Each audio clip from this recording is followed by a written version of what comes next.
Author's note. For me, it was a pocket watch. The stinted-up timekeeper was not a treasured family heirloom, I assure you, but rather a temporary replacement for a wristwatch which I had recently misplaced, nothing more than a forgotten knick-knack pulled from the bottom of a drawer. The unimportance of the object is the point. Had this pocket watch been passed down from my grandfather, treasured over, its details closely examined time and time again in moments of boredom, I believe that my eyes would have never been fully open to the truth of things. To put it in another paradoxical but nevertheless apt way, the insignificance is what is most significant. The least observed corners of this world are where the strangest truths are hiding. I have spoken to others, indeed there are others, who recounted similar stories to the one that I am about to tell. For some, it was a creaky step on the stairs to the cellar. For others, a stop sign. For one woman, a single misplaced letter was what did it. I speak of Harriet Fisher, grandmother and self-admitted grammarian up in Fort Wayne. Halfway through a bowl of cornflakes, she discovered an error in the local paper. It was an article about the Second World War, some fluff piece about a man overcoming his PTSD by adopting a pet squirrel. A journalist had written the word solider as opposed to the obviously intended noun soldier. Harriet underlined the mistake out of habit and wrote a letter to the editor. The next day, she received a reply informing her that she must have been mistaken, as the aforementioned spelling error never occurred. Harriet fished yesterday's paper from the trash to discover that she could no longer find the mistake. What's more, her underlined sentence now contained the word serviceman instead of solider. The last I saw of Miss Fisher, she was hovering approximately 3 meters in the air, ejaculating animalistic shrieks while her corporeal form collapsed in upon itself. A shame, really, lovely woman, and by all accounts, a talented baker. To think, a slipped finger on a typewriter is all it took for Harriet to tumble down the same rabbit hole as I. My own tale of awakening is as follows. In the summer of 1954, I awoke to find that the hands of my pocket watch were stuck at 3:15. Hardly a remarkable occurrence, yet I seem to remember the watch getting stuck at the very same time at some point in the past. After that day, every time my watch required winding, the hands would pause at the same spot. 3:15. Surely the coincidence was no coincidence at all. There must have been some bit of dirt or sand stuck between one of the many gears in the device. Out of little more than curiosity, I consulted with a local horologist on the cause of this anomaly. He held on to it for a few weeks, observing the same issue, yet finding no flaw with the inner workings. Some things are just meant to be mysteries, he put lamely. As a man of obsessive tendencies, I sought to unravel the mystery and repair the watch myself.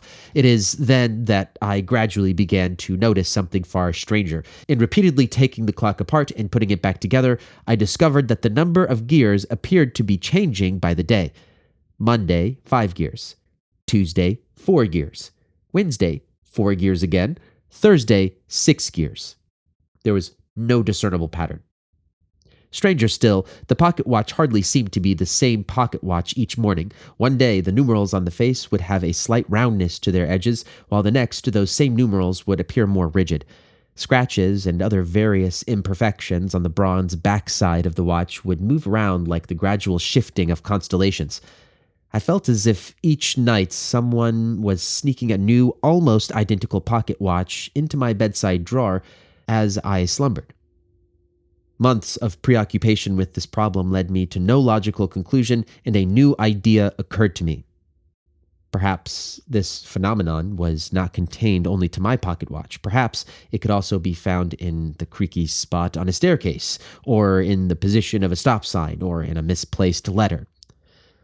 If this observer effect of the trivial is not limited to my personal means of marking time, then how far beyond could it possibly go?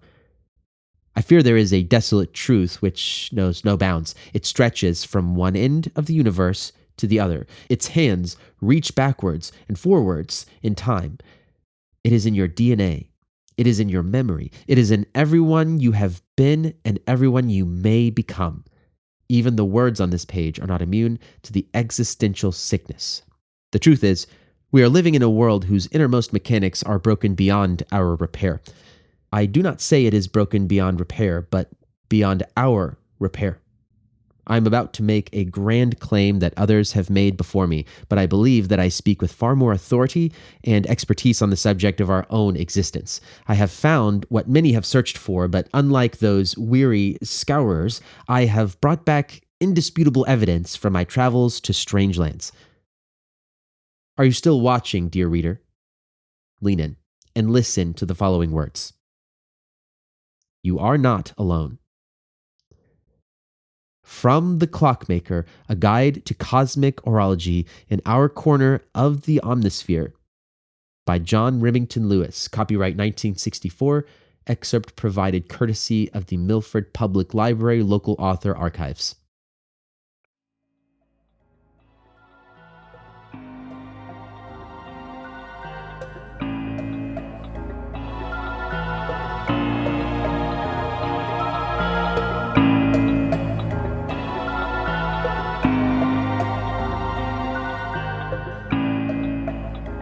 The Gears That Watch the Clockmaker. Written by Joe Luegers. Narrated by Naem Madi. Part 1. A Man in a Labyrinth.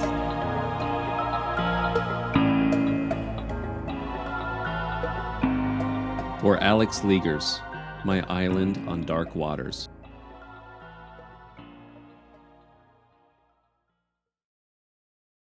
Prologue.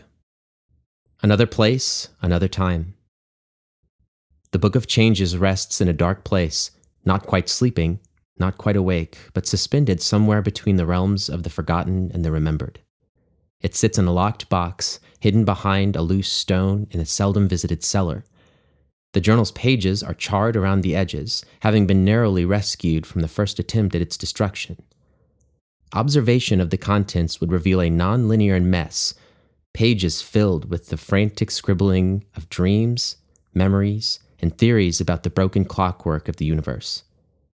Dates, times, and analyses are scrawled along the margins of each page, often contradicting the text found in adjacent paragraphs. Several entries are rendered nearly illegible by what looks like bloodstains. At first glance, the ramblings appear to be the result of pure insanity and obsession. But each subsequent glance seems to alter the contents, to bring them further to some kind of horrible truth. The book's most recent custodian descends the stairs to the basement, hesitantly at first, but with growing urgency. He reaches behind the water heater and yanks on the loose stone. It doesn't give, and he half expects that it never will, that this whole thing was nothing more than an extended fever dream. With this thought, the dusty stone immediately slides out of the wall and reveals the hidden lockbox, as if responding to the accusation of its non-existence. 3 right, 1 left, 5 right. Click. There's one thing that's never changed. The little door swings open, and there it is. He places the journal in his hands, running a hand along the spine, careful not to spill open its pages and unshackle that part of his mind. Tonight, the Book of Changes will burn. Perhaps this time there will be no unseen hands reaching back into the flames. Surely things will be different. Things have changed. Everything has changed. Chapter 1. The mirror opens. The Book of Changes. The mirror, the medicine cabinet. Or is it the medicine cabinet, the mirror? The chicken or the egg? The egg or the chicken? Both at once? Or neither? Maybe there's no beginning at all. Just an infinite circle. Who knows where it truly began? But this was where it started for me. I know it. I just know it. July 25th, 2015. A month has gone by since my first entry, and already it looks unfamiliar, written by a stranger. Even the handwriting has shifted. Whatever happened, it was inside me and not out there. This journal was started with much hesitation and skepticism, but now I grow more certain with each waking second that this was where I woke up. There would be much more to come, but these were the first tremors, the first signs that nothing could ever be the same as it was. A rallying cry for freedom from the darkness. A child runs through the dungeon, and he brings me back to life. Colors dance before my eyes. Red, orange, blue, and then only blackness for an instant before the swirling pattern resumes its infinite circle. The eddying movements of my computer's screensaver had apparently put me in a trance. I wonder how long my computer has to be idle for the screensaver to turn on. 15 minutes? 20? I must have really been out for a while this time. Who brings a kid to the dungeon? That question takes me aback, despite the fact that I asked it to myself. This happens more often than I'd like to admit. Sometimes the sound of my own thoughts seem like that of a stranger, as alien a presence as the hand of a ventriloquist inside his dummy. My dungeon has no windows and is lit only by the unceasing, unflattering glow of the 20 fluorescent lights in the ceiling. I know the number because I count them every day. It's just something to do, something to put me in a trance and make my sentence go faster. The sprawling room is lined with identical, tiny cubicles, 78 of them. The scene is set to the soundtrack of people repeating the same scripted phrases ad infinitum. Have you tried turning it off and turning it back on? Let me transfer you to priority customer service. Thank you for choosing us to be your cellular service provider. That is E as in elephant, D as in dog, L as in Larry. Have you tried turning it off and turning it back on? The overlords let their prisoners leave every day, but we are never truly free from the dungeon. Answering an endless stream of calls leaves me so socially drained that every moment spent after work is a tired blur. The next day I go back, feeling less well-rested than the previous day, and the cycle repeats. I have toiled here for 6 years, maybe 7. Honestly, that's one thing I'd rather not count. Working at a call center for a cell phone service provider may seem like a bad career choice for someone who hates talking to people, but the idea of quitting and looking for a job is more draining than just staying here and watching my soul rot away to nothing. Too dark and angsty? Don't lose your audience. It's not all bad. Tell them it's not all bad, Jake. I'm seriously not complaining. This job gives me some degree of financial independence, providing the smallest glimmer of freedom in my life. It's that freedom that brings me back to the monotonous, passive-aggressive slave driving of upper management. It's a contradictory existence, but there are worse ways to live. I've lived those worse lives. Don't lose the narrative. The kid. What about the kid? I try to return to the real world. I've been on autopilot again. My job is so scripted here that after a few years of performing the same tasks thousands of times a day, I find that I can successfully answer calls and have complete conversations while simultaneously dulling my senses, burrowing peacefully away into the corners of my own mind. The problem is that waking up from autopilot feels just as disorienting as waking up from a dream. It's like my high school locker combination. After mindlessly dialing the same numbers 8 times a day for 3.5 years, it became second nature. Deepest muscle memory. One day, during my senior year, I reached for the dial and the numbers were just gone. I couldn't remember a single number of the combination. The part of my brain that held this information had just fled upon observation and burned up in the sunlight. I arrived at the remainder of my classes that day without any textbooks, having to eventually ask a judgmental secretary in the office to write down the combo for me. When I glanced at the numbers impatiently scrawled on a post-it, they looked completely foreign. This kind of thing happens every day here in the dungeon. Something yanks me out of autopilot, and all of a sudden, I don't know who I am or what the heck I'm doing. I'm like a disoriented character in a book, waking up with a temporary amnesia that serves no more purpose than to introduce his surroundings to the reader. Remember the kid's eyes? There was something about those bright blue eyes. I glanced down to find that my phone's keypad is inactive, and the silence in my earpiece confirms that I haven't drifted off mid-call. I look at the clock on my desk. 3:15 a.m. Why are those numbers familiar? 3 right, 1 left, 5 right. Click. Some things never change. I've got less than 2 hours of work left, although I can't remember taking a single call. I look away from the clock, not wanting to stare at the 2 blinking lights marking the seconds for any longer. Time slows down when it's observed. Something was wrong, not the numbers. I look back at the clock, 3:15 a.m., as in 3:15 in the morning. That's wrong, it has to be. Batteries are dead. My obsessive nature flares up and I reach for the clock. If I don't fix this now, it will bug me all day. Slam. The bang of a slamming door echoes in the dungeon. This is so far removed from the usual underscoring that I bolt up and look around over the top of my cubicle. My neighbor nods at me and tips his bucket of yellow syrupy soda in a brotherly salute. What the heck was his name? Gerald? He's always just been the soda guy to me. If you think you're dreaming, says the soda guy, you're only halfway there. The idea that this is an utterly bananas thing for a real human being to say hits my brain and bounces right back off like a super ball. Did you hear that sound? I ask the soda guy.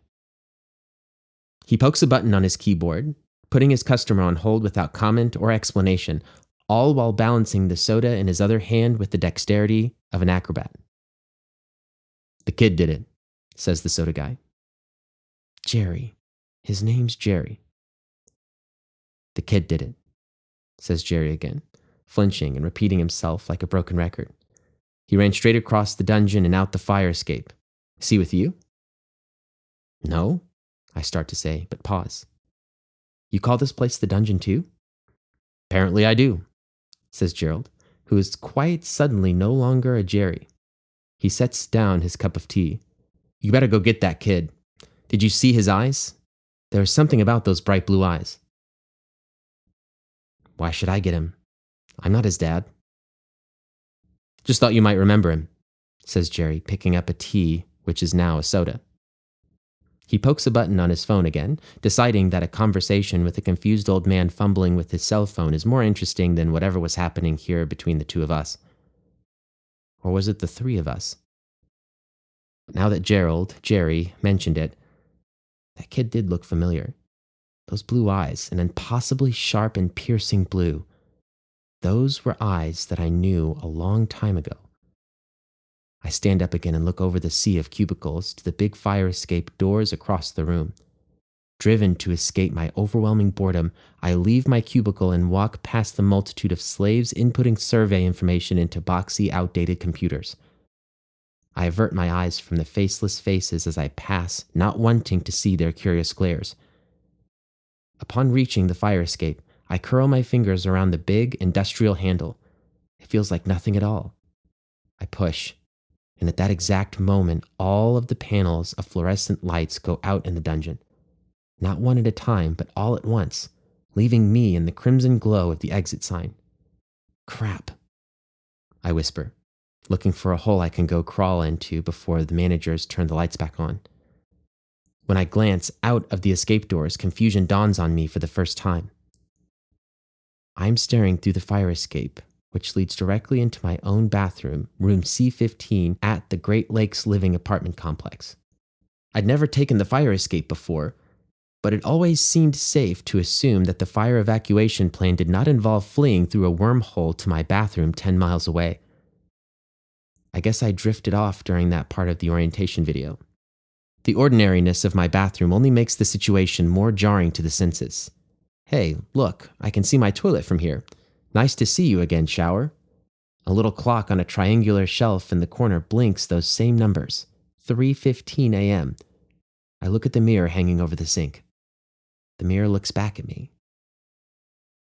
Don't you remember? A voice speaks in my ear. Until now, I had forgotten that my wireless earpiece is still in, although it shouldn't be working so far from the transmitter. I stagger forward in surprise, and the door to the dungeon slams shut behind me. The voice speaks again. He's a young boy. I know him. Do I know him? He's so familiar, but a name never quite comes into focus. Jake, I'm in the dark. How does he know my name? Nobody calls me at work, not even my mom, although I doubt she'd even wave to me if she passed my dying, mangled body in the street. Who else has my work number? I pull the earpiece off and turn around to go back to work, but the door no longer leads to the dungeon. I can barely make out the room beyond the doorway, but it slowly comes into focus. I see 2 parallel aisles of books leading away endlessly. There's something wrong with the books. A silhouette emerges from the end of the aisle, a young boy separating himself from the shadows. It's hard to believe that he could say anything to surprise me at this point, but his words are maybe the last thing I expect. African herbology, says the shadow. Sentinel. African herbology. Capital A, capital H. I can, absurdly, see the punctuation as his voice speaks both in my ear and from the end of the aisle simultaneously. The unreality of this situation barely has a chance to settle over me. I am overcome with a burning curiosity that cancels out the flawed logic of everything around me. Who are you? I ask. I know you. Do I know you? The figure steps closer, but the light from my bathroom has no effect on him. He remains a featureless silhouette. My face was next to yours, but he took my face. With this statement, the boy reaches a dark hand toward me. The door to my bathroom slams closed, as if intentionally shutting him out. I am left alone, the room now only lit by the ambient glow of the street post outside. The boy speaks again, still ringing in my ears and yet impossibly far away at the same time. The mirror, Jake. It's a symptom.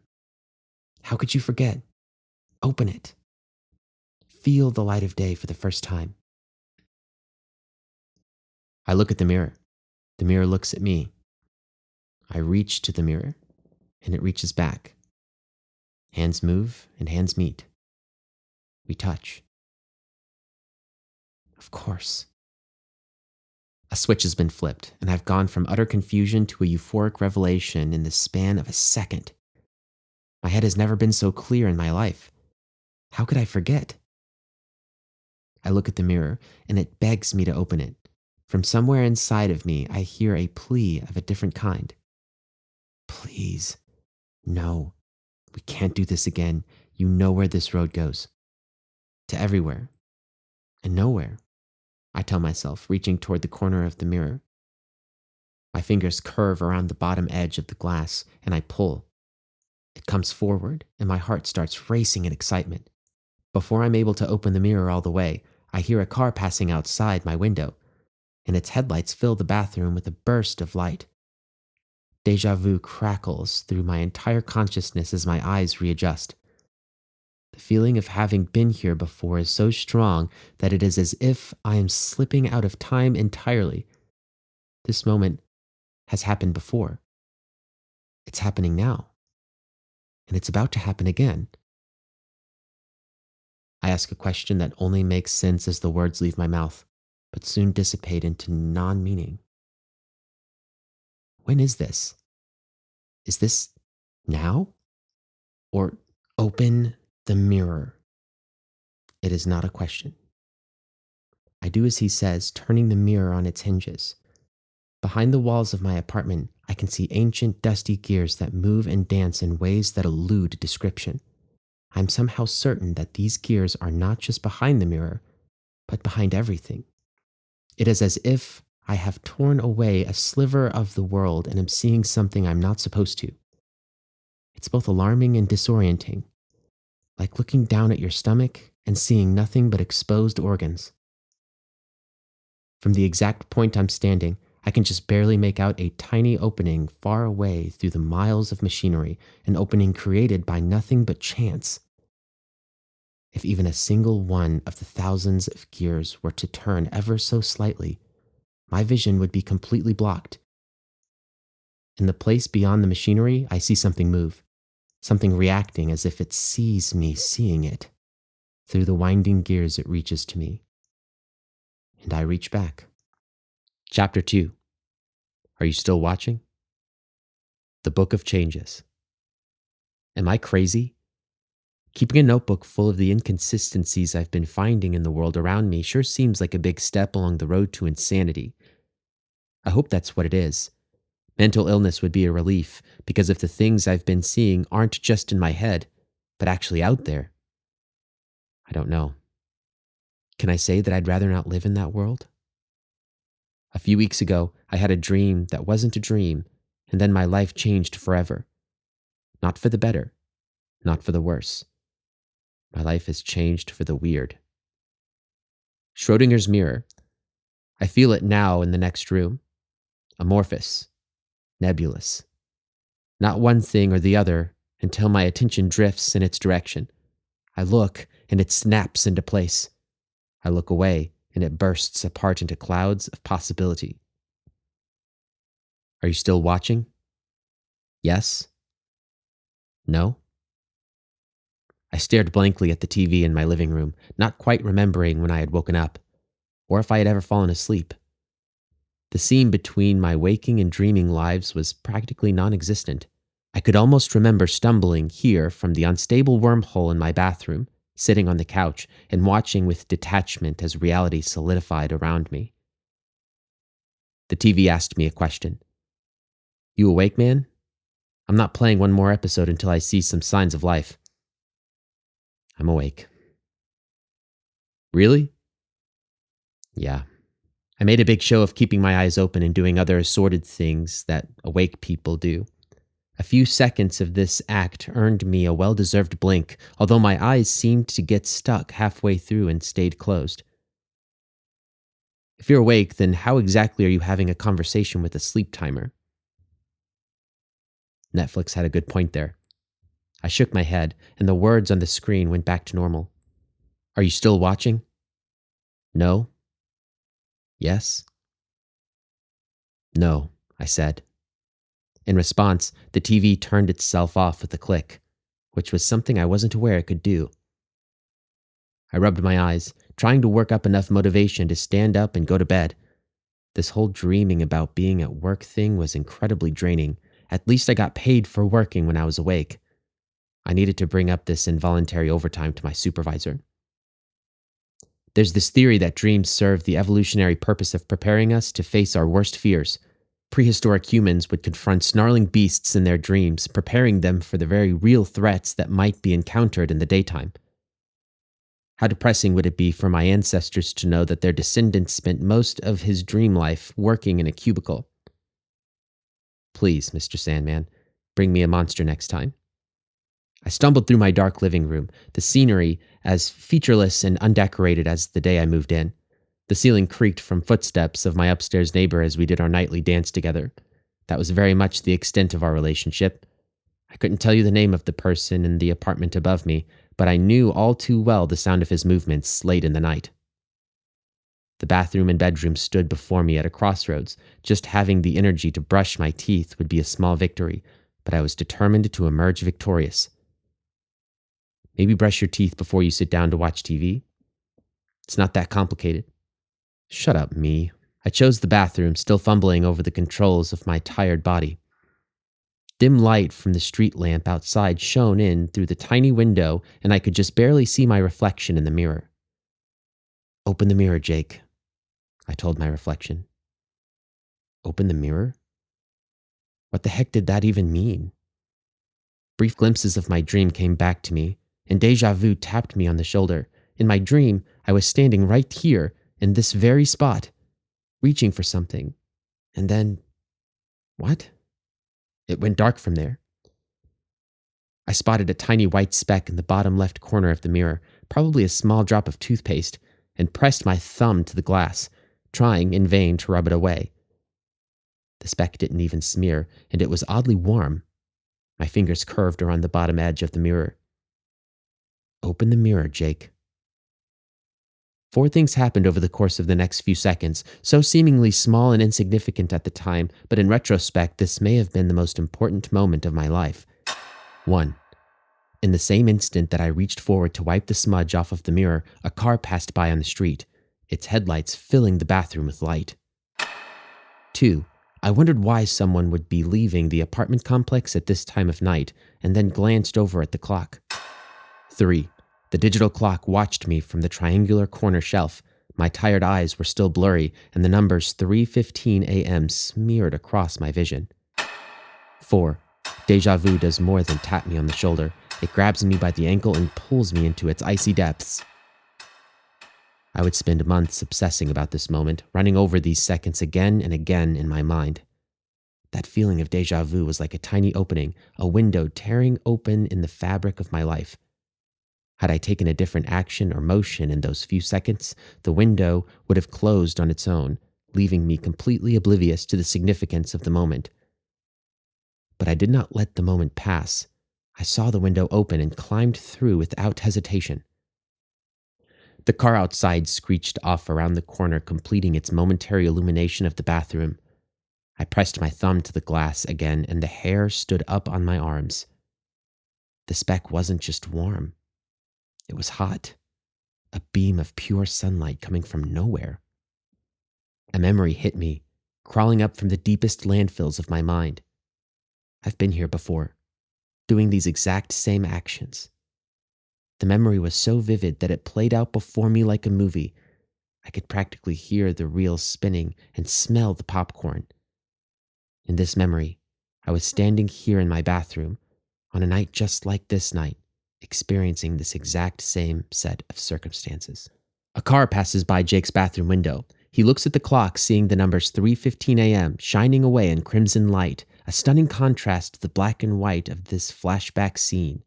The cinematographer should be proud.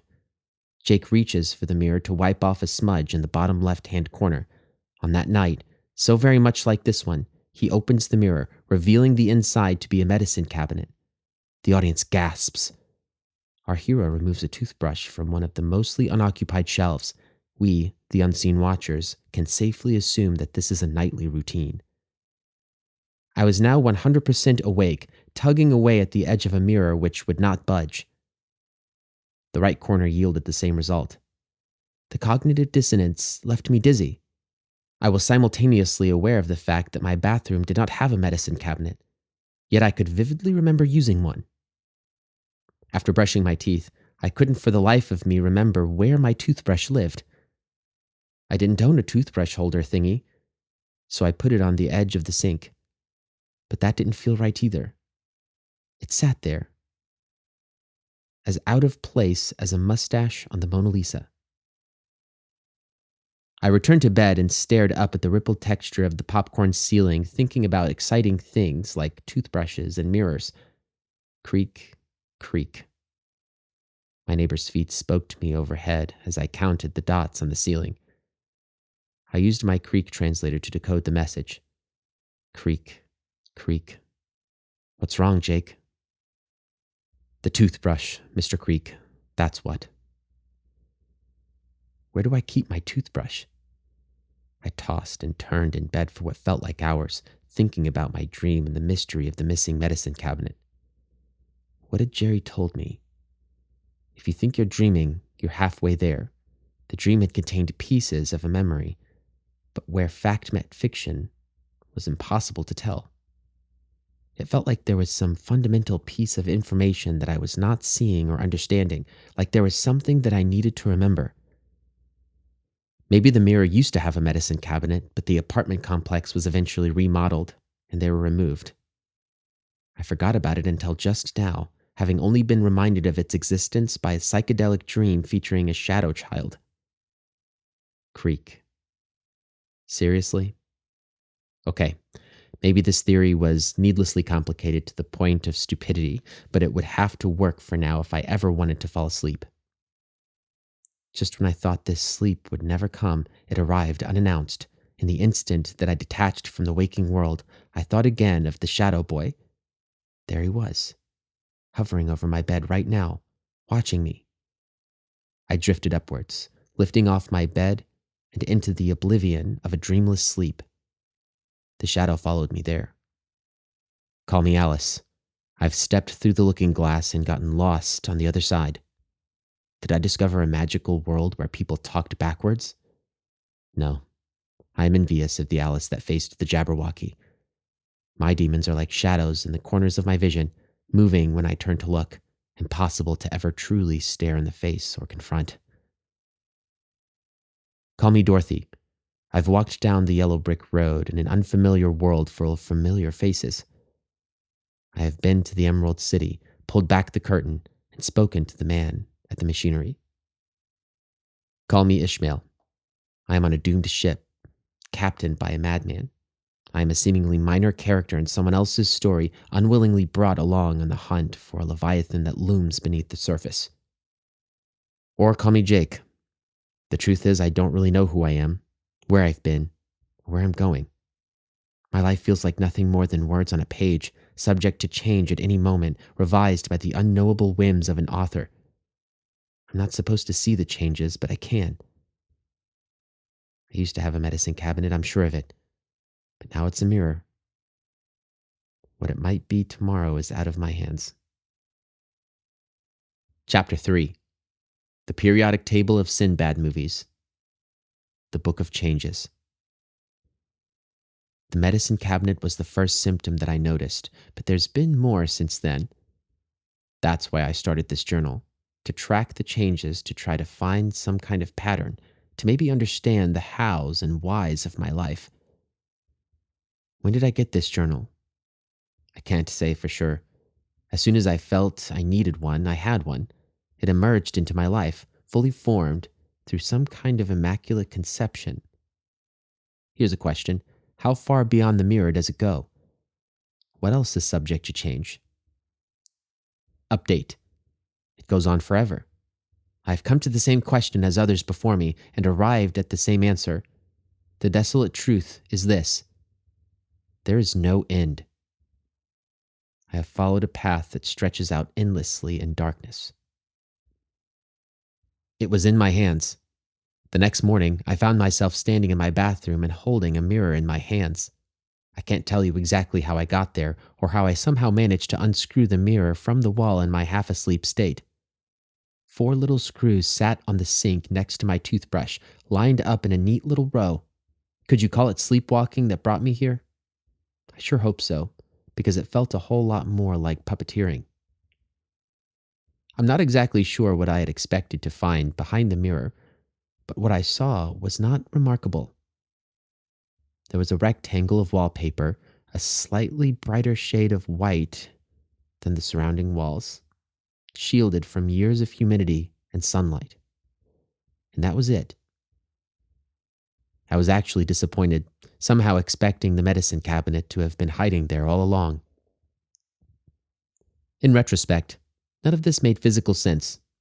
The mirror had been flat against the wall, literally screwed in by its 4 corners. The cabinet would have to be literally in the wall itself. But the walls here at Great Lakes Living were notoriously paper-thin. I closed my eyes and visualized the medicine cabinet from my dreams. It hadn't been in the wall. It had been on the wall, sticking out by several inches. I could see the 4 little shelves. It's where I kept my toothbrush, toothpaste, and an unopened container of floss that I told myself I'd eventually use in the idyllic future of my dental hygiene. But you don't have a medicine cabinet, and you never did. I didn't quite believe this. The more I thought about my medicine cabinet, the less it felt like a dream. It had been real. I was so certain of this. My name is Jake Morris. I live in Stone's End, Indiana. And I have a medicine cabinet in my bathroom where I keep my toothbrush. These are solid facts. I glanced at the clock on my flip phone to see the number 7:15 a.m. I really needed to get going. If I left the complex at 7:20, I would arrive at the dungeon right on time without a second to spare. 7:20 is exactly when I left for work every morning. Some days I would be ready by 7:10, so I would spend a solid 10 minutes just sitting by the door and staring at the wallpaper. I wasn't going to go to work early like some unhinged maniac. July 25th. Today would be a hot one, although Hoosiers were eager to point out that it wasn't the heat, it was the humidity. I supposed that I might as well enjoy it while I could, because northern Indiana could turn bitterly cold before you knew it. Summer tended to give way to winter without a peep from spring. Stone's End is about an hour away from the frigid winds of Lake Michigan, which is certainly not close enough to justify my apartment complex being called Great Lakes Living. Stone's End is the so-called big city for the surrounding rural towns. People only come here to go to our mall. Malls, plural. There are 2 malls in Stone's End. Oh, that's right. But to be fair, one of them is mostly abandoned, occupied only by mall walkers, a place that sells cookies the size of pizzas, and some out-of-this-world street tacos.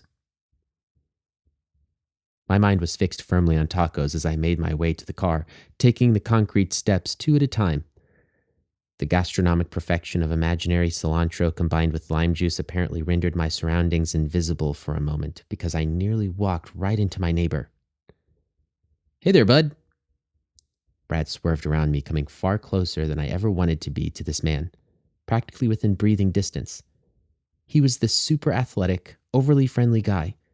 I've never been quite sure about his age. He existed in this ambiguous state that the ultra-healthy were sometimes able to achieve. Some days I'd convince myself that he was in his late 30s, and then others I'd notice gray in his hair and a wariness in his eyes that belonged to a much older man.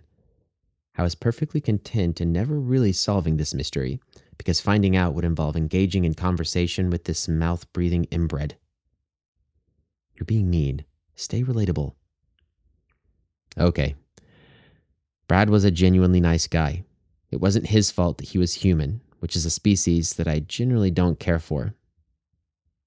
"Can't wait to get back to the old grind, huh, bud?" Brad asked, jogging in place next to my car door. He poked a button on his smartwatch, pausing his timer. He asked me this question every single morning. Some days I wonder if his jogging route involved bothering every single resident of the complex as they tried to get to work. You have to hand it to him for his persistence, though. In the 3 years of Brad annoying me each morning, I had yet given him my name or offered him more than a disinterested grunt in response. I fumbled for my keys, gathering any available scraps of friendliness I had inside me in case I had to make substantial contact with the native. What would it be today? Another grunt? Perhaps. Or maybe a half-muttered one-word reply? Once you looked him in the eyes, any hopes of avoiding conversation was dashed. "So how's my neighbor today?" asked Brad, inching forward ever so slightly, hungry for my response.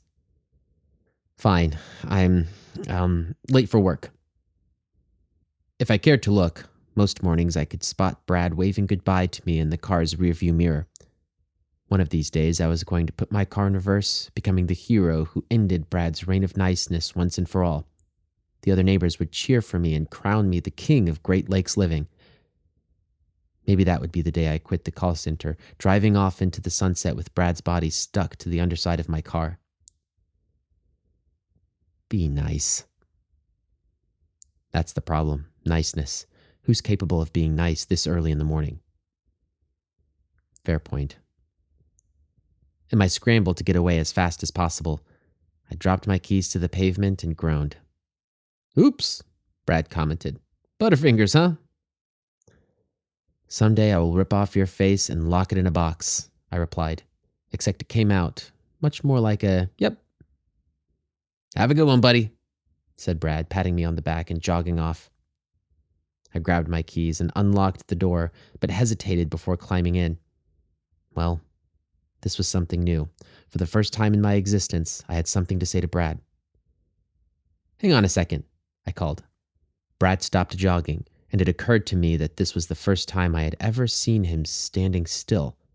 He walked to my car, leaning against the side and giving me his best 90s sitcom-esque look of neighborly concern. "What's up, guy?" he asked.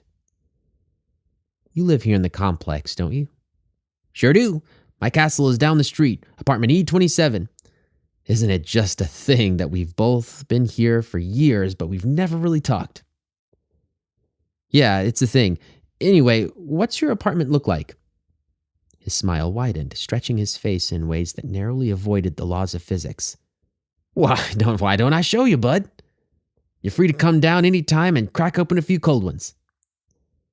"No, that's not," I groaned. "How long have you been here?" You're looking at the king of the creek here, bud. I'm one of the ancient ones. Lived here for 20 years. Moved in shortly after this place was built. Was 28 at the time, looking for a fresh start. I started to do the math in my head, but right away he could see it on my face. Brad wagged a finger at me. Did I just show my age? I know what you're thinking. How the heck does a 48-year-old look this young? He leaned in, cupping a hand by his mouth. I'll give you my secret for free, bud. Probiotics. There's this whole world living inside of you. Microbiome is what they call it. You introduce the right bacteria, and it changes your life, man. I could go on and on about the digestive system. Did you know that? So, about these apartments, I interrupted, not wanting him to go on and on about the digestive system. Are they all the same? As one of the old squatters here, I can say that yes, indeed they are. They don't even come in doubles as far as I know. Singles for singles, baby. To quote Henry Ford, you can have any color you like so long as it's gray. Hearty laugh here for some unfathomable reason. What about the bathrooms? Do you have a medicine cabinet, like behind the mirror? Brad's face went slack for a few seconds after my question, completely draining of expression, and I actually worried that the excitement of our interaction had given the guy a stroke. Gosh, killing him had been a lot easier than I anticipated. Just as I considered calling 911, a smile exploded out of his face. Boy, I wish I did, he shouted, running a hand through his hair. A medicine cabinet? Heck, that would be life-changing. I keep my toothbrush on the sink like some kind of degenerate slob, and those... He paused. Those toothbrush holder thingies are fine, I guess, but eventually all that gross water collects at the bottom and you have to run it through the dishwasher. We don't have dishwashers. Brad went bug-eyed and gave a nod like a bobblehead. Exactly. That's what I'm talking about, bud. Think about the things we're lacking. Think about all the probiotics I could keep in there. Boy, and vitamins. Did I tell you I'm a vitamin nut? Toothbrush would take up, what, less than half a shelf? I could throw some B12 in there. Oh, and D. Can't forget about good old Sunny D, especially when those winter blues come a-calling. What the heck? While we're at it, why don't we go whole hog? Ginkgo biloba, calcium, iron. Okay, this was going nowhere fast. Well, Brad, I said, pulling open my car door. Back to the old grind or whatever. My words barely registered with him. Brad was standing there, carrying on like nothing had happened, but things had gotten... weird. Hydrogen, he said, a detached madness to his eyes. Helium.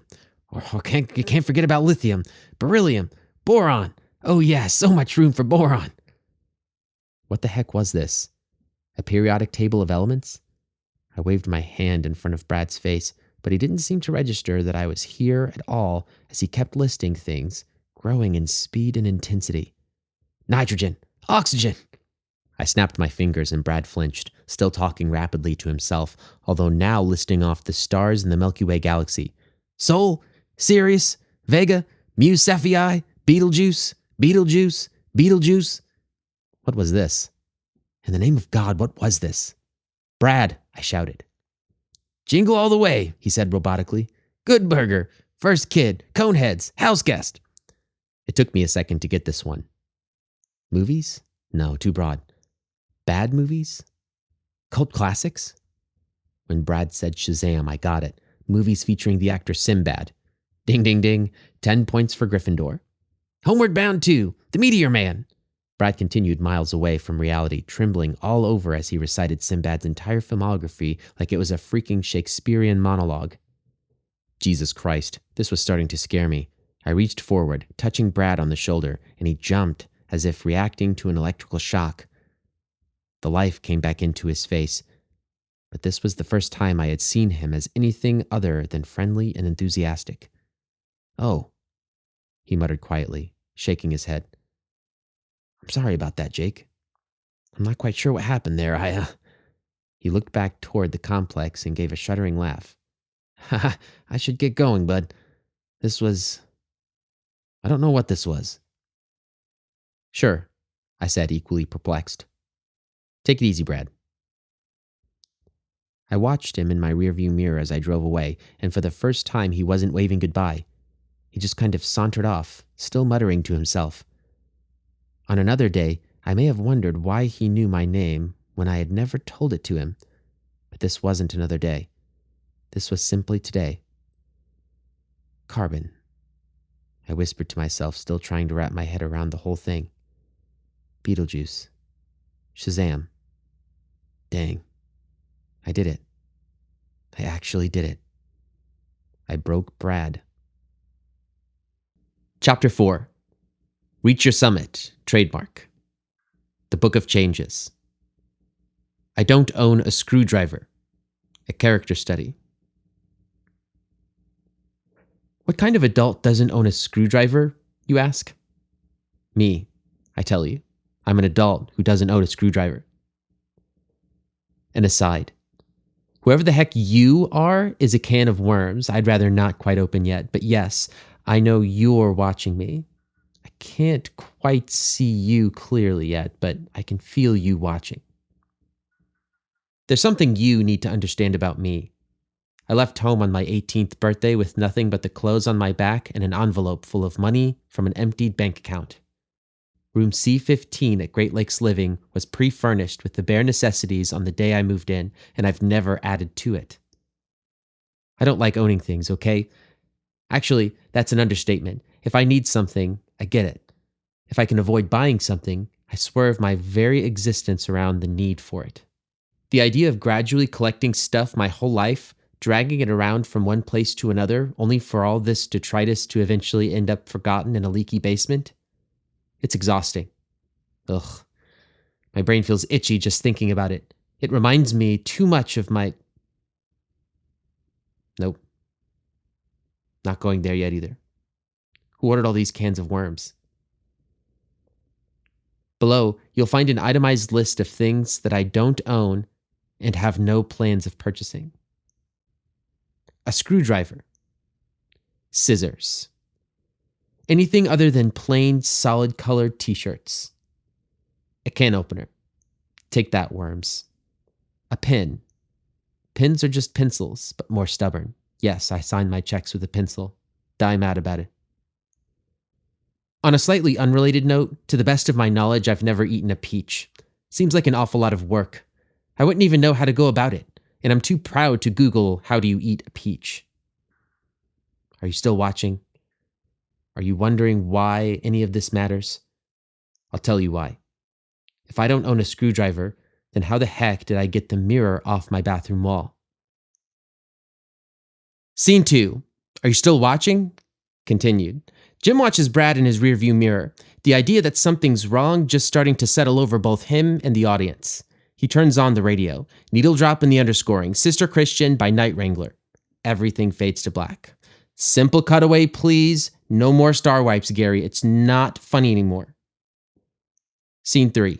Reach Your Summit. Trademark. Now we find Jim back in the dungeon, listening to some lady complain about her roaming charges. He gets a funny look on his face and glances over his head as if searching for the boom mic. But it's just out of frame. The camera turns around ominously and the director winks at the audience. We all have a good laugh at Jim's expense. Note to permissions department. I'm just spitballing it with Sister Christian. If there's an issue with licensing, let me know. We need something hooky, something with forward momentum. Note to HR. Give the boom operator a raise. He's been doing a stellar job. Jim hasn't spotted him once. Note to screenwriter. Please don't hate me for this, but can we change his name? It hit me today that Jim Morris sounds a lot like Jim Morrison, the singer from that band, The Perceptions. What about Jake? One syllable. It's got that everyman quality we're going for. I like it. Get a test audience together and run it past them. That's all I've got, crew. Let's get back to it. Jay. You know how in movies, 1 second our quirky young friends are talking about how they can't wait for the snowball dance, and then the screen goes black and what do you know, a whole week has passed during that flash of nothingness? Samantha and Heather are now on their way to the snowball dance, ready to learn some generic lessons about friendship and growing up. Yeah, that. You know what never seems to happen in those movies? Samantha doesn't freak out and lose her dang mind because a whole week of her life has suddenly gone inexplicably missing. My third time calling, and I feel like you're not even listening to... Don't call me Samantha, because I swear that only a second ago I experienced a literal scene change, fully aware of the gap in time. If you can't get this figured out right now, I can assure you that... Blame it on autopilot, but this was the biggest blackout yet. I lost what, 7 hours? To make matters worse, my hair wasn't even ready for the snowball dance. I glanced up at the little digital clock on my desk. 3:14 p.m. Huh. I was nervous. Why was I nervous? The little dot marking the seconds vanished, reappeared, vanished, and reappeared. Tick, tock. Samantha? Are you even listening to me, Samantha? Tick. The numbers themselves disappeared for the briefest of instants. Sir, I said, are you listening to me, sir? Tock. 3:15 a.m. Someone must have replaced the batteries on my clock with the nuclear reactor because the numbers were glowing an impossibly bright red. Redder than red. A big red. A rojo grande. It's all I could see, even if I closed my eyes. The numbers burned like fire. And then they were fire, as hot as a branding iron pressed straight to my eyeballs. Each time I thought the pain had reached its climax, it would only continue its ascent along a horrible crescendo. I snatched up the digital clock and fumbled with the plastic flap on the back. If I could just take out the batteries and make those numbers go away, this pain in my head would stop. As crazy as this idea sounded, at the moment, it felt like the sanest solution in the world. Sir? The woman shouted in my earpiece, and it felt like a thunderclap hitting my already throbbing skull. Miss, I said, my hand shaking while they pulled in vain at the plastic flap. I'm transferring you to priority customer service. It took all my energy to get these words out, and even more to find the right button on the phone's keypad. It dawned on me that the battery compartment was sealed tight by 2 little screws. I pulled open my desk drawer in a panic so hard that it came all the way out and spilled its contents all over the floor. Random junk littered my cubicle, pens, Post-its, staplers, and other junk I never used. There had to be a screwdriver in there somewhere. I bent over and started digging through the contents, tossing aside a pair of scissors. A can opener hiding among the piles of pens brought me a moment of pause. I looked around, finding that the other contents of my desk were equally bewildering and unhelpful. A peach? Really? A peach? Who puts a perfectly ripe peach in a desk drawer? A concert t-shirt unrolled itself across the floor, the words, The Perceptions, 1971 Voices Tour written across the front in psychedelic lettering. 3:15 a.m. The only thing that existed anymore were those numbers and myself. They had set the rest of the universe on fire and burned it away to nothing. A high-pitched noise howled through the void as the numbers started to twist and warp, transforming into a word that remained burned into my vision no matter where I looked. Exit. Huh, I heard the soda guy say, apparently having survived the annihilation of reality. He took a thoughtful sip from his big gulp of Summit Perspiration trademark. This is slightly unusual. You really got us into a pickle here, J-Dog. What was his name? Jerry? Gerald? Soda guy equals Jerry. Tea guy equals Gerald. Blackness started to creep in around the edges of the fiery void, and something stepped out of that blackness. The shadow child silhouette emerged from my peripheral vision, as if he'd been hiding there all along. He reached toward me, extending a hand all the way into my head. I felt his fingers move around inside my brain, and each movement brought a crinkling, popping sound like bubble wrap being squeezed. What are you doing? I asked, trying to push him away, but my hands just phased right through his body. What are you doing to me? Fingers tunneled deeper into my head. Snap, crackle, pop. The shadow child was inside my very soul. He closed his hand into a fist and... Summit Perspiration! Summit Perspiration trademark. Live big, reach your summit. Now available in Thunderberry and American Cream. I've been trying to cancel my cell service and... Only a second ago, I was driving to work, watching Brad in my rearview mirror, and now I was back in the dungeon, listening to some guy complain about his roaming charges. You know how in a network TV show, the characters never freak out because 5 minutes have inexplicably vanished from their lives during the last commercial break? I couldn't help but feel like my existence had recently been interrupted for a word from our sponsors. Something soft tapped me on the top of the head, and I looked around, half expecting to see a boom mic up there. Nope, nothing. The clock on the wall of the cubicle read 3:16. The little red second hand ticked away, outpacing its brothers. Something was wrong about this picture. Something about the little red hand. But it was just out of my grasp. My fourth time calling, and I feel like you're not even listening to... My computer dinged as a message appeared. I poked the hold button on the keypad, silencing the old man without explanation, and leaned in toward my computer. This couldn't be right. The email was from myself. From Jake Morris at dmobile.com, subject line, blank.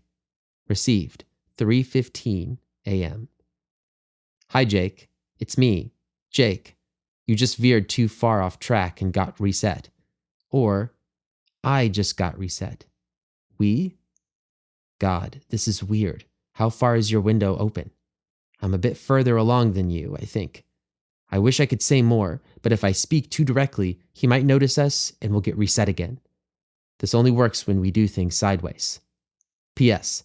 Take a look at the subject line again, but look without looking. The subject line was still empty at the top of the email, but when I looked away, something flashed at the corner of my eyes. Glancing back and forth, words only seemed to appear on the screen when I wasn't actually looking at them. Finally, I let my eyes go blurry, not quite fixating on anything at all while keeping the computer in my peripheral vision, and a short message appeared. Subject: Clock hands. 0-0. You gonna clean that up?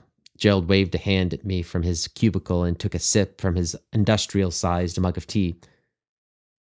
You'll be in a bit of a pickle with management if you keep dropping calls, dude. I looked around the floor of the cubicle, seeing that my drawer had fallen off and stuff was everywhere. It took me a second to remember what had happened, but it slowly came back to me. I was trying to find a screwdriver to take the batteries out of the digital clock, and then... what? Everything after that just faded away to nothing. Clock hands. 0-0. The clock. It had been digital just a second ago, but now it was analog. The same kind of thing happened with my coworker, soda-chugging Jerry transforming into tea-sipping Gerald. They looked like police sketches of one another, although who was the imitation of who, I couldn't quite say. It was a chicken or the egg kind of question. What comes first, the Jerry or the Gerald? I stood up and scanned the surrounding cubicles. Jerry had to be here somewhere. What are you doing? Asked Gerald. Looking for Jerry. Who's Jerry? The soda guy. Is that supposed to mean something to me? I don't know. This is why I don't talk to people. Gerald clicked his tongue and tapped a finger on the edge of his mug. So, you gonna clean that up or what? My head pounded, and I could feel a blistering headache coming on. Today had been a lot. More than a lot. No, I said to the tea guy. I'm going home.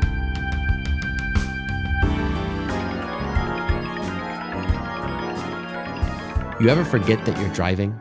Like you spend a solid 20 minutes thinking about tacos and then, oh, what do you know? I'm piloting a 5,000-pound death machine through a school zone and I'm almost home already. Sweet. That's exactly what didn't happen to me today. I was all too aware of every single turn on my drive home. Much like my locker combination in high school, observation rendered the commute into something alien and unfamiliar. The names of streets made me second-guess every turn, stop signs took me by surprise, and I had to make a U-turn several times to get back on the right track. My fingers tapped nervously on the steering wheel, bruised under the nails from trying to pry a battery pack off a digital clock that apparently didn't exist. Motor in. What's your price tonight? Some bad 80s song played on the radio. but my thoughts were so loud that they drowned most of it out. This isn't normal, Jake. You're mentally ill. You have a brain tumor. You have dementia. Going to the doctor will only bankrupt you before killing you. Or worse, it's genetic. Years from now, you'll be just like your... Stop! I shouted at myself, and to my surprise, the thoughts immediately went quiet. I pulled into my usual spot at the Great Lakes Living parking lot, not used to arriving home in such broad daylight. It was hardly dinner time, but all I wanted to do was go to sleep and get a moment of peace for my own head. Check it out, bud! The sound of Brad's voice in my ear at that particular moment was maybe the closest I've ever come to spontaneously combusting. I swiveled around, getting hit by a 1-2 punch of surprise when it wasn't Brad I saw, but myself. Jesus Christ! I shouted. Brad lowered the mirror he was holding and gave me an apologetic grin. Nope, he said. Just Brad, although I've been known to turn wine into water from time to time if you catch my drift. I didn't. Was that a pee joke? Anywho's, I've been waiting for you all day. Wanted to show you this. He held up the mirror again. A mirror? I asked. Brad turned the mirror sideways, and it wasn't a mirror at all.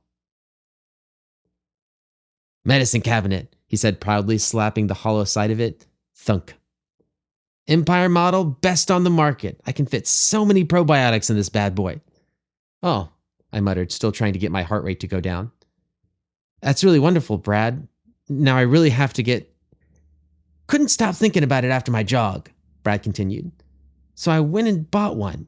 Best purchase I've ever made. He groaned suddenly and closed his eyes, almost dropping the mirror. Cheese and crackers, my head feels like it's going to explode. Hold on. Brad set the medicine cabinet down on the sidewalk and took out a pill bottle from the inside. Oh, I commented. You have it all stocked up already? Yepers, he said, swallowing 3 pills dry. I was too excited to wait. Speaking of, you're home early, Jim. Migraine, I explained. And it's Jake. Brad didn't even seem to notice my correction. The characteristic friendly smile never left his face, but there was something off about it, like it had been stitched over the top of a pained expression. He had this far-off look in his eyes that was completely foreign to me. Did you see the lights too, Jim? An image flashed through my mind for the briefest second and then fled as quickly as it had come. I saw a golden light, a glow from the other side of my mirror shining through from beyond the machinery, a light as if seen for the first time by pale creatures living in dark, deep caves. The lights? What do you mean? Another image, 4 red-hot letters spelling the word exit. Your migraine, said Brad. I used to get them a lot when I was a young pup. Missed a lot of school, actually. I knew they were coming when I started to see flashes of bright lights. Auras, that's what they call them. Scared the heck out of me. But the colors aren't real. Just because you can see something, it doesn't mean it's real. He paused, sinking deeper into his memory. Red. The red ones were always the worst. Brad offered the pill bottle to me and shook it a few times. Ibuprofen. Helps a little, but you don't want to take too much. Bad for the liver. Not that I need to be worried because I take vitamin E every day. Can't forget about vitamin E, or iron, or calcium, or boron, or... He flinched and rubbed his eyes. Well, you get the picture. Hey, you want to help me hang this thing? I couldn't find my screwdriver earlier. No thanks, I said, taking a step back toward my apartment. I wasn't about to swallow a pill and follow him to a second location. Suit yourself. I did my best to smile and nod before heading up the concrete steps, putting a purposeful distance between us. Brad was coming completely unhinged, and I was legitimately concerned that he might stab me as a sacrifice to the flying spaghetti monster that lived in his head. He kept talking, like I wasn't walking away at all. Can you imagine it, though? A medicine cabinet? The idea of it. It's just a thing, Jim. I can't get it out of my head. All day long, it's all I could think about. It's the only way to reach my summit. I've been leaving my toothbrush next to the sink like some kind of degenerate. He laughed, and it sounded oddly aggressive. That's not where it goes. Heck no. This is really going to fix things. Don't you think, Jake? I looked at Brad over my shoulder as I inched closer to my apartment door. It sure will, Brad. That medicine cabinet will really fix things. This conversation felt like it was written by an alien, with only a vague idea of how humans actually communicated, but it made perfect sense to me in the moment. You had to look at the words from the side. Brad sensed the same thing I did, the cracks spreading out in the foundation of his life with the missing medicine cabinet at its epicenter. He wasn't trying to fix his bathroom. He was trying to fix everything. I needed a drink. Something citrusy and in your face, with just the right amount of kick. Summit Perspiration. Yo, what's up? This is Joe Luegers, the author. I wanted to take a second to thank the sponsors of this video. Do you ever feel so tired that you can barely hold your corporeal form together? As the working father of 2 young children, I sure do. That's when I reach for the Thirst Quencher, Summit Perspiration trademark, now available in Thunderberry and American Cream. The folks over at the Summit have a special offer for my listeners. Go to the link in the video description and type in promo code Gimme Some More ODATPERSP B4I Burst from Thursp for a chance to win your very own Substance concealment vessel. which allows you to reach your summit no matter where you are, such as driving in your car, at food store, sidewalk, or even rock roll show. Anyway, thanks for listening to this audiobook. Part 2 is coming in a few weeks, so make sure you subscribe to this channel that you don't miss out on the next one. Do me a favor and give the video a like, let me know what you think in the comments, and send help. Summit Perspiration. You'll die without it. Summit Perspiration. It's the substance. Summit Perspiration.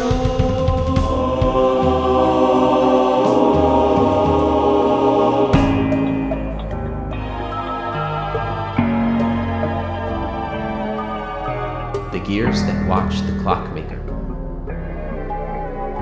Written by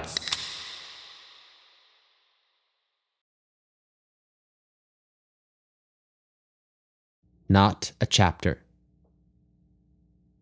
I am standing in a dim library. No, not exactly dim. It's blurry, like someone painted this location into existence and then smeared a hand across the canvas before things had a chance to dry. Everything beyond my immediate surroundings distorts into an unintelligible mess. I'm not alone. Something dark flickers behind the nearest aisle of books, barely visible between the gaps. It's the Shadow Child. I know it at once. He's been there my entire life, just out of sight. When he steps into my line of vision, it's like he's stepping back into my memory. But I sense the opposite is also true. When my eyes are off him, he'll cease to exist. It's you, I say. Yes, says the Shadow Child.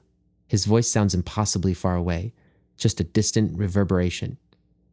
Nice to see you again, Jake. It's not often that we can speak so directly. You have no idea how hard it was for me to bring you here. Where exactly was here? I knew this library, but I couldn't quite say how, when, or why I ended up here. What had I been doing just a second ago? Sitting at the bus stop in 3rd grade? Working at the dungeon? Talking with Mr. Elephant over coffee? Every piece of my past, present, or future seems to fit with this part of the puzzle. I had to be dreaming. If you think you're dreaming, says the Shadow Child, you're halfway there. He runs a hand along the bookshelf on his side of the aisle. We're in the gaps between one life and the next. Like reincarnation? Is that what's going on? I'm remembering past lives? No, not exactly. Then what's wrong with me? He laughed quietly. It's not you, Jake. It's everything else. The pendulum has fallen out of time, and your world is splintering. Nothing is permanent anymore. Things, people, places, they flicker in and out of existence with no intelligible pattern. Continuity is canceled, but you are the only one that sees it. Your window of perception has been opened. The entire library lurches below my feet with a thunderous groan. Books fall off the shelves, leaving smeared images in the air as they fall.